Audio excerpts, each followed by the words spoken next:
हो जाइए। तो मैं स्वयं ही स्वयं हूँ, मैं स्वयं ही स्वयं हूँ, मैं खुद ही खुद हूँ, मैं खुद ही खुदा हूँ, मैं खुद ही आत्मा हूँ, मैं खुद ही परमात्मा हूँ, मैं खुद ही प्रकृति हूँ और प्रकृति से परे हूँ, मैं खुद ही प्रेम हूँ, खुद ही आनंद हूँ, खुद ही परमानंद हूँ, खुद ही सत्य हूँ, खुद ही असत्य हूँ, खुद ही सत्य और सत्य से परे हूँ। जिस दिन हमें भीतर से इन सारी बातों का ज्ञान हो जाता है, जिसका वर्णन मैं आपके समक्ष अपनी वाणी में रख रहा हूँ, उसी दिन तुम्हें समझ आ जाती है खुदा क्या है, भगवान क्या है, परमात्मा क्या है, सत्संग क्या है और हमारे धरती पर आने का लक्ष्य क्या है। इंसान विचारों से घिरा हुआ है और मन विचारों का बहुत बड़ा स्रोत है। ज्ञान है क्या? विचारों का शून्यपन में जाना, विचारहीन होना ही ध्यान है। और जब आप प्रकृति में जो विचार आपके मन के द्वारा चल रहे हैं, ये आपके मनोबल को कमजोर कर रहे हैं, क्योंकि प्रकृति सतोगुण, रजोगुण, तमोगुण 3 प्रकार के गुणों से फलीभूत है और इसमें सबसे ज़्यादा रजोगुण और तमोगुण विचरित कर रहे हैं। इसलिए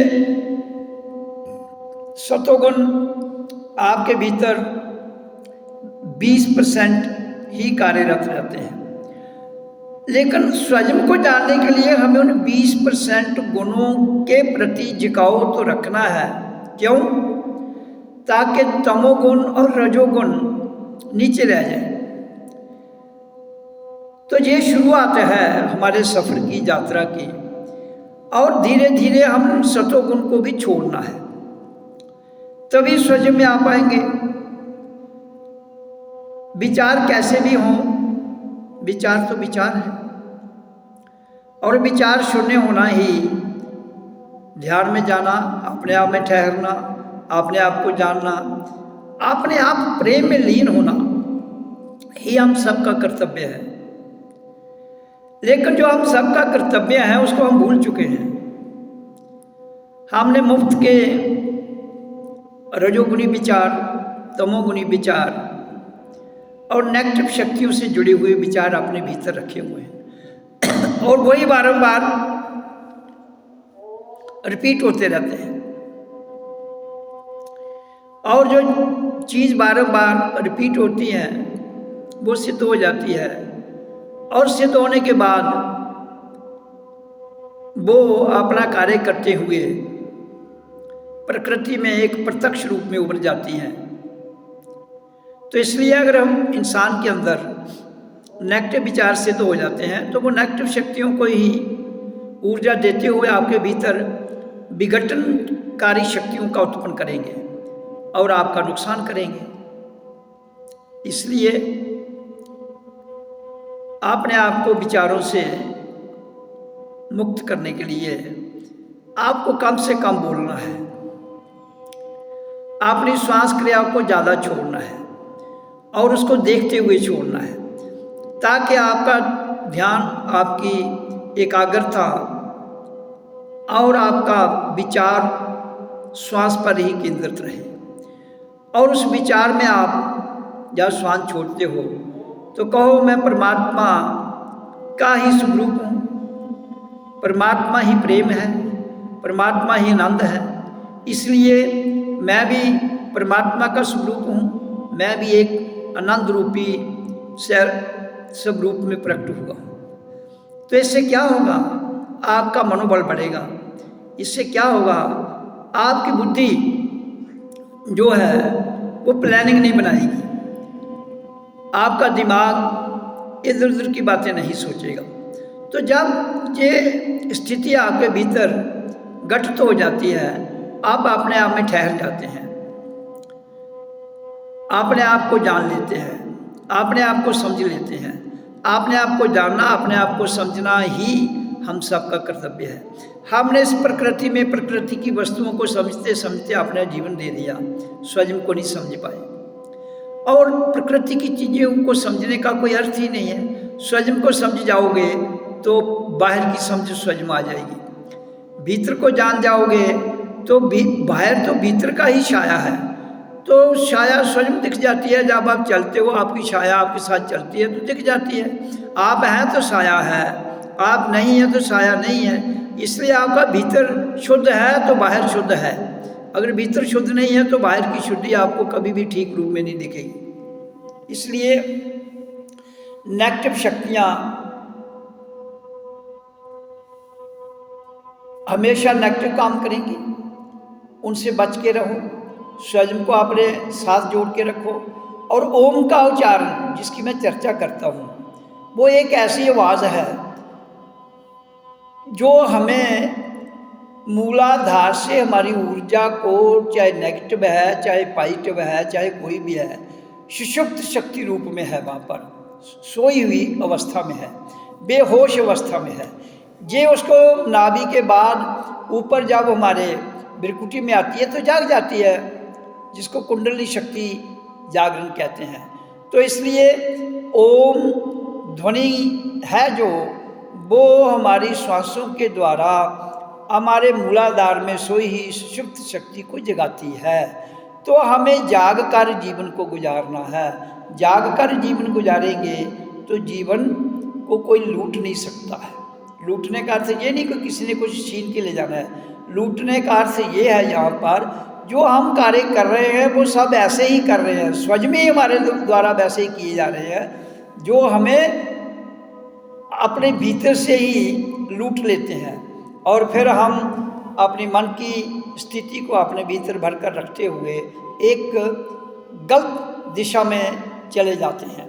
और प्रकृति के जो भी यहाँ पर आज तक विचार छोड़े गए हैं, जो जहाँ पर बड़े बड़े युद्ध हुए हैं, जो जहाँ पर बड़े बड़े वाद विवाद हुए हैं, जो वाद विवाद हो रहे हैं, वो सारे के सारे हमारे आकार के इर्द गिर्द 24 घंटे घूम रहे हैं। तो उसमें से जैसे हमारे मन में विज्ञान की दृष्टि से कहते हैं कि तकरीबन 90,000 विचार रोज के चलते हैं, तो उसमें से मोस्ट ऑफ द थॉट्स जो हैं, जो विचार हैं, ज़्यादा से ज़्यादा विचार जो है वो नेगेटिव शक्तियों से घिरे हुए हैं। इसलिए उनको छोड़ो। तो उनको कैसे छोड़ पाओगे? उनको तभी छोड़ पाओगे अगर आप अपने आप से जुड़ोगे। अगर आप दूसरी शक्ति से जुड़ते हो जो आपने काल्पनिक अवस्था के आधार पर निर्मित की हुई हैं, तो आप उन्हीं में फंस जाओगे। फिर जब आप उनमें फंस जाओगे और रिद्धि सिद्धि जो भी है वो आपके पास आ जाएंगी, तो वो सत्य तक नहीं जाने देंगी। अगर आप सत्य तक नहीं पहुंच पाओगे, सत्य को नहीं जान पाओगे, तो आपका जीवन नेगेटिव शक्तियों से घिरा हुआ ही, नकारात्मक भावनाओं को पैदा करता हुआ ये इंसान के जीवन में एक नेगेटिव शक्ति के रूप में उभरेगा, जिससे मानव जाति का कल्याण नहीं होगा। कल्याण के बजाय आपकी सिद्धियाँ उनका गलत ही परिणाम देते हुए गलत दिशा में ही धकेल देंगी। मेरा यह मानना है कि आप ओम का उच्चारण जरूर करें, रोज करें, फिर धीरे धीरे अपने आप से जुड़ें। और अपने आप से जुड़ने के लिए आपको 24 घंटे में 4 घंटे का समय देना पड़ेगा। 4 घंटे का समय इसलिए देना है कि आपके भीतर जितने भी ये प्रकृति के सिस्टम हैं, जितने भी जहाँ संसार की मायावी शक्तियाँ, काम, क्रोध, लोभ, मोह, जो अपनी सीमा तक इंसान को फंसा लेती हैं, ताकि वो जहाँ है वहाँ ही रहते हुए हम उनसे ऊपर आ जाएं। जब हम उनसे ऊपर आ जाएंगे तो वो हमें अपनी ग्रिप में ना लेते हुए हम उनका अर्थ क्या है वो समझ जाएंगे। जब हमें उनके बारे में समझ आ जाएगी तो हम कभी भी कोई गलत काम नहीं करेंगे। तो इसलिए सर्वप्रथम जागो। जब तक हम जागेंगे नहीं, जब तक हम होश में नहीं आएंगे, तब तक कभी भी स्वयं की समझ नहीं आएगी। मैं कौन हूँ इसका पता नहीं चलेगा, कहाँ से आया हूँ इसका पता नहीं चलेगा, किस लिए आया हूँ इसका समझ भी नहीं आएगी। तो फिर आप गलत लक्ष्य की ओर चल पड़ेंगे। सर्वप्रथम हमें धरती पर आने के बाद अपना लक्ष्य जानना है। लक्ष्य जानने के बाद हर एक का लक्ष्य एक है, सर्वप्रथम एक है, खुद को जानना। फिर उसके बाद संसार में क्या करना है वो आपके भीतर से ही इस बात का ज्ञान आ जाएगा कि आपको करना क्या है। देखो, अब शरीर को चलाने के लिए हमें दाल रोटी, भोजन, सब्जी, फल, जो भी जहाँ प्रकृति की वनस्पति आपको मिलती है उनसे शरीर का पालन पोषण होगा। लेकिन शरीर का पालन पोषण तो शरीर के लिए है, लेकिन हम जिस शरीर को चलाने वाली चेतन जो शक्ति है, उस चेतन शक्ति को जगाने की जरूरत है। आप उसको विचारों में उलझ देंगे। शक्ति एक है, जगह जगह डिवाइड करके नेगेटिव, नकारात्मक और सिद्धियों में उलझी हुई शक्तियों में उलझ जाएंगे।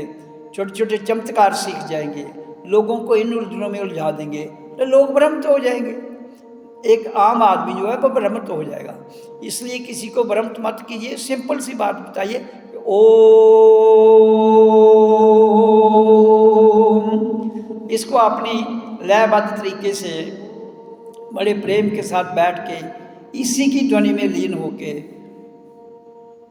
आप अपने आप में इसका उच्चारण करते रहिए। तो आपका ध्यान, आपका ज्ञान, आप परमात्मा क्या है, आत्मा क्या है, आप स्वयं क्या है, इसकी समझ आ जाएगी।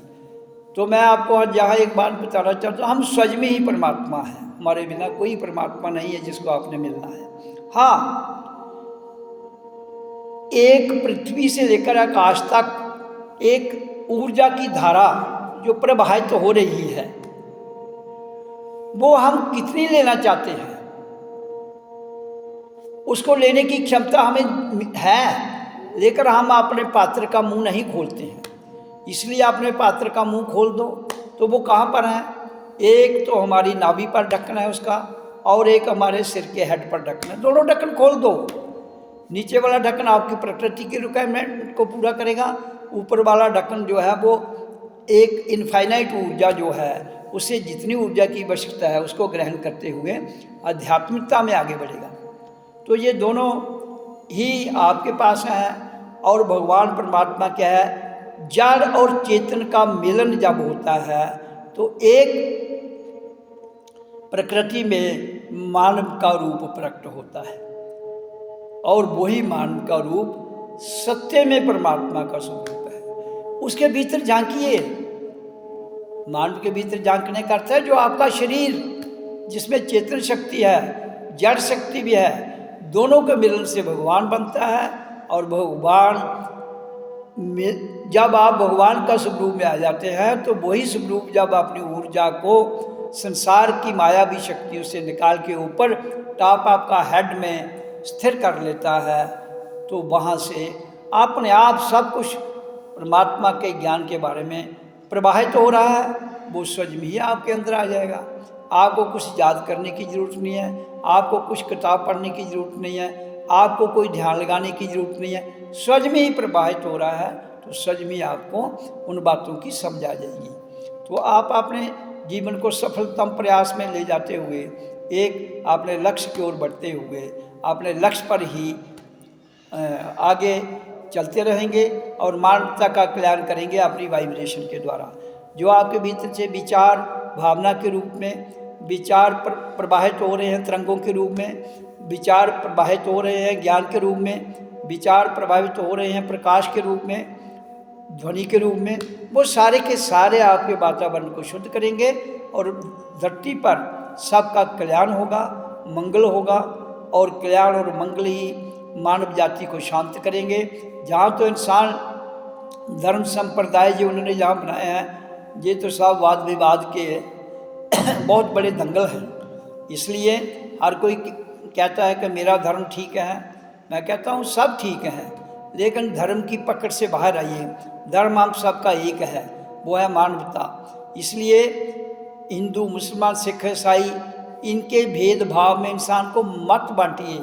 ये बहुत खतरनाक रास्ता है जो आपको कहीं ना कहीं एक दूसरे के भीतर खाई और अपने आप को सच मनाने के लिए आप उस राह पर चल रहे हो जहाँ कभी भी शांति नहीं मिलेगी। शांति के नाम पर आपकी दुकानें तो खुल जाएंगी, शांति के नाम पर आप अपनी सत्ता तो हथिया लोगे, शांति के नाम पर आप लोगों को गुमराह तो कर सकते हो, लेकिन शांति दे नहीं सकते हो। ये मेरा मानना ही नहीं, ये मेरा जानना है। इसलिए मैं आपके समक्ष ये सत्संग वाणी में कह रहा हूँ कि जानो, खुद को जानो। इसलिए हमें ना तो किसी के बारे में टीका टिप्पणी करनी है, ना किसी के बारे में अच्छा और बुरा कहना है, लेकिन जो सत्य है वो हमारे भीतर है, उसको जानिए। सत्य तो मौन है, ट्रुथ डोंट स्पीक, ट्रुथ एक मौन, कंप्लीट मौन। इसलिए जब तक कंप्लीट मौन में नहीं जाते आप, क्योंकि सत्य एक्सप्लेन ही नहीं होता, इसलिए वो कंप्लीट मौन है। जिसको हम एक्सप्लेन नहीं कर सकते वो मौन है, तो मौन हो जाइए। मौन होने का अर्थ ये नहीं कि आपको बोलना नहीं है, ऐसा कुछ नहीं। जहाँ बोलने की आवश्यकता वहाँ बोलिए, लेकिन कम बोलिए। ज़्यादा बोलने से कुछ होगा ही नहीं, ज़्यादा बोलने से तो आप छोड़ डालोगे। तो इसलिए आपके भीतर जो भी शक्ति है वो आपके प्रयोग के लिए है, उसका प्रयोग कीजिए। पहले अपने आप को जानिए, फिर आप समझाएंगे कि कौन सी शक्ति का क्या उपयोग करना है, तो तब जाकर आप आगे बढ़ पाएंगे। तो हर शक्ति आपको परोपकार करने के लिए मिली है, लेकिन पहले जान लीजिए, फिर परोपकार कीजिए, तभी मानवता बचेगी, तभी मानवता में ठहराव आएगा। नहीं तो आपके सत्ताधारी लोग आपको लड़ाकर अपना मकसद सिद्ध करते हुए, अपना समय व्यतीत करते हुए, सत्ता को अपनी धारा में चलाते हुए,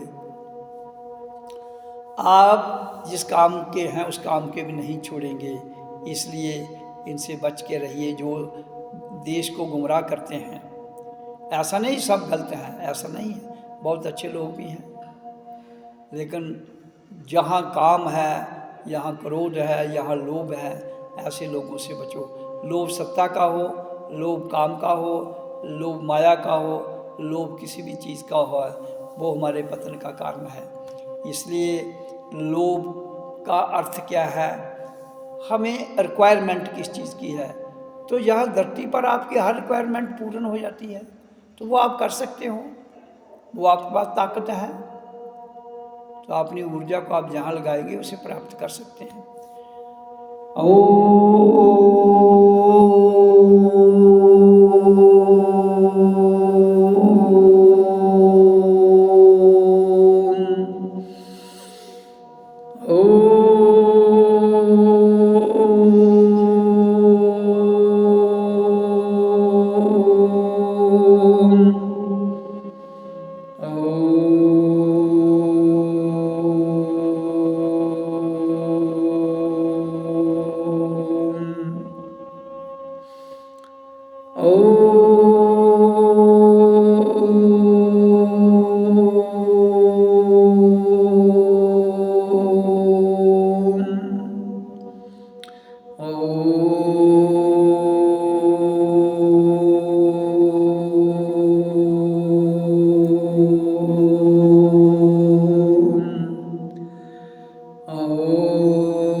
इसलिए अपनी सारी शक्ति को जो आपके भीतर विचरित कर रही है उसको एकाग्र कीजिए, उसको एक स्थान पर लाइए।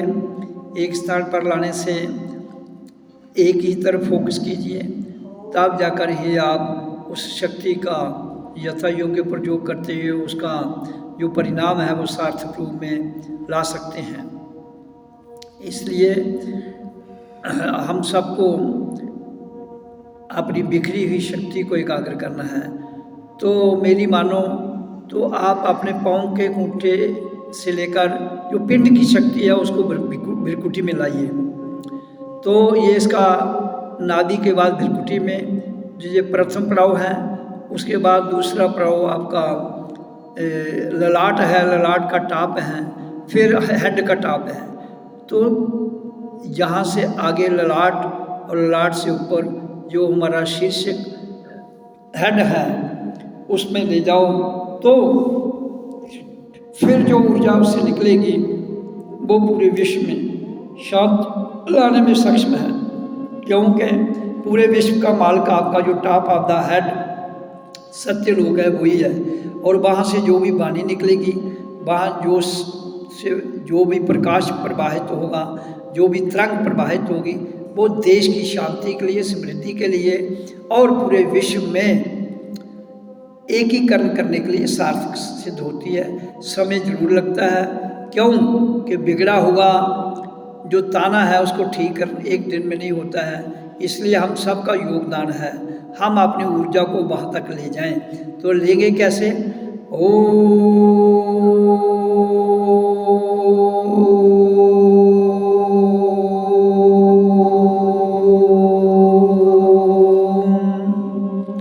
अपनी ध्वनि में लीन होते हुए, अपने आप में लीन होते हुए ये एक न एक दिन वहाँ ऑटोमेटिक हमें ले जाएगी। इसके सिवाय आपको कुछ भी करने की ज़रूरत नहीं है। आप जैसे जैसे अपनी मूलाधार से एनर्जी को ऊपर लेते जाएंगे, आपको गाइड करने वाली चेतना आपके भीतर है, आपको वो अकॉर्डिंगली गाइड करती जाएगी। कोई ना कोई पुरुष, कोई ना कोई आपकी आंतरिक जो ज्ञान है वो गाइड करेगा, नहीं तो कोई ना कोई महापुरुष किसी न किसी रूप में आपके भीतर आएगा तो वो आपको ज्ञान दे जाएगा।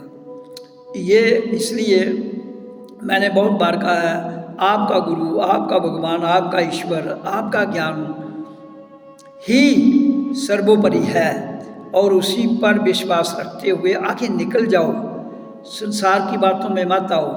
संसार की बातें कुछ भ्रमित भी कर सकती हैं, कुछ ठीक भी हो सकती हैं, लेकिन हमने भ्रमित भी नहीं होना है और ठीक के चक्कर में नहीं पड़ना है। हमने एक ऐसी अवस्था में जाना है जहाँ झगड़ा ही नहीं है, जहाँ ठीक और सत्य की बात ही नहीं है, वहाँ तो लौकिक डिवाइन प्रकाश है, एक ऐसा आनंद है, एक ऐसा मौन है जहाँ सब कुछ शांत हो जाता है। इसलिए उस मौन में जाने के लिए ही तो आपको मेडिटेशन करनी है, उस मौन में जाने के लिए ही आपकी बिखरी हुई शक्तियों को एकाग्र करना है, उस मौन में जाने के लिए ही आपके प्रकृति में जो भड़के हुए विचार हैं उनकी समापना करते हुए शून्य में जाना है, तभी जाकर हम अपने लक्ष्य को पूरा कर पाएंगे। इसलिए लक्ष्य हम सबका एक है कि मैं कौन हूँ ये जान लो। उसके बाद जो लक्ष्य हैं वो बात जो अंदर से आवाज़ आती है वो लक्ष्य पर चलते रहो, तो आप कभी भी किसी के प्रति किसी को गलत भाव से ना लेते हुए, ठीक दिशा में अपना कार्य करते हुए, ठीक रहते हुए ही आपके जीवन का लक्ष्य बन जाता है।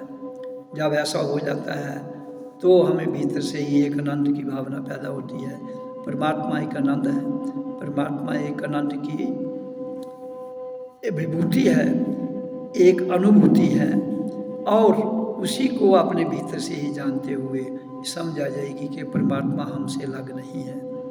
इसलिए जो हमसे अलग नहीं है उसी को जानने की ज़रूरत है, जो हमारे भीतर है उसी से मिलने की ज़रूरत है। आप कोशिश करते हो बाहर वाले लोगों से मिला जाए, बाहर वाले जो लोग हैं वो आपको भ्रमित कर सकते हैं, ठीक मार्ग नहीं दिखा सकते।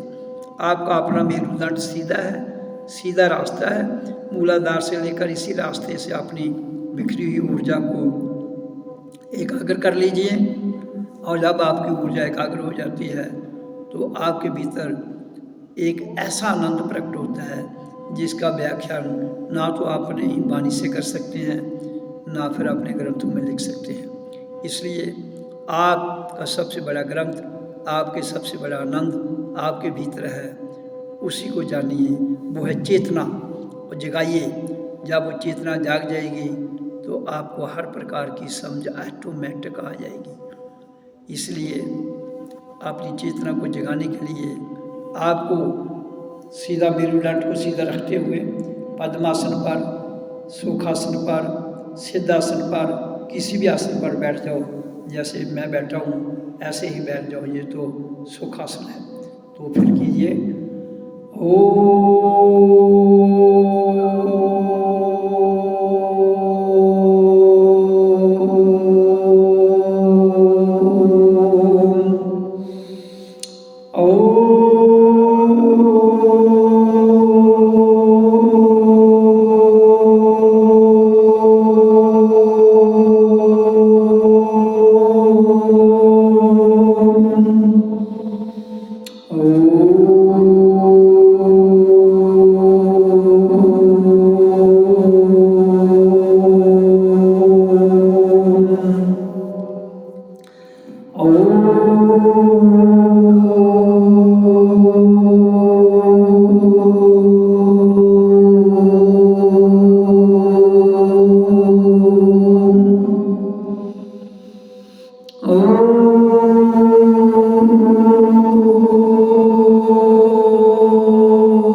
उच्चारण करते करते फिर शांत हो जाइए, शरीर को ढीला छोड़ दीजिए और फिर अपने आप में ठहरने का प्रयास कीजिए ताकि आपका जीवन सफल हो जाए।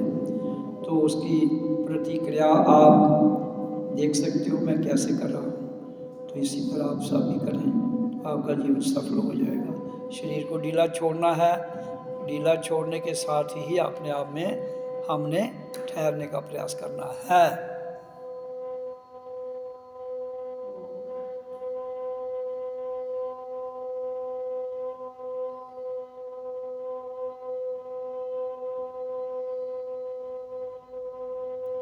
सोचना कुछ नहीं है, शरीर को केवल ढीला छोड़ देना है और अपने आप में ठहरना है। श्वास क्रिया को देखते रहना है, आ रही है जा रही है।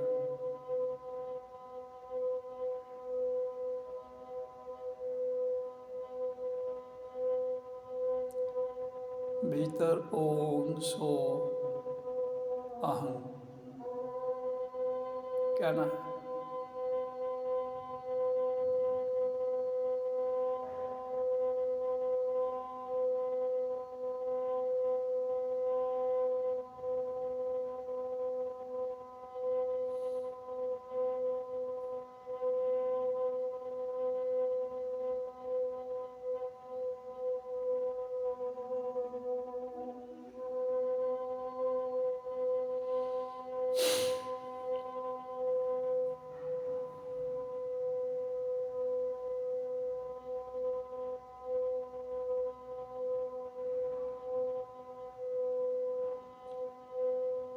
मैं तो कुर्सी पर बैठा हूँ, यहाँ सोफे पर, आप लेट भी सकते हैं शवासन में।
तो ऐसी अवस्था में आप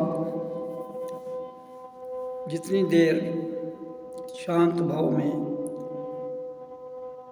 अपने आप में रहें उतना अच्छा है। फिर उसके बाद वो उठ जाएं जब, तो ओम ओम ओम ऐसे करते हुए अपनी स्थिति को पुनः पहली अवस्था में ले आए और फिर अपना जो भी कार्यक्रम है वो आप कर सकते हैं। तो इसलिए ये कार्यक्रम रात को भी कर सकते हो, दिन को भी कर सकते हो, जब भी आपके पास समय हो तो वैसा प्रोग्राम रख लीजिए। तो नहीं तो ये ओम शांति वन आश्रम गजय सिंहपुर संग्रामपुर में है, जहाँ आ सकते हैं। ये द्वार 24 घंटे खुला है, जब मर्जी आ सकते हैं। जहाँ हमारे पास मेडिटेशन हॉल है उसमें ध्यान लगा सकते हैं। जानकारी प्राप्त कर सकते हैं और अपने अपने जीवन को एक सफलतम लक्ष्य की ओर ले जा सकते हैं। ओम ओम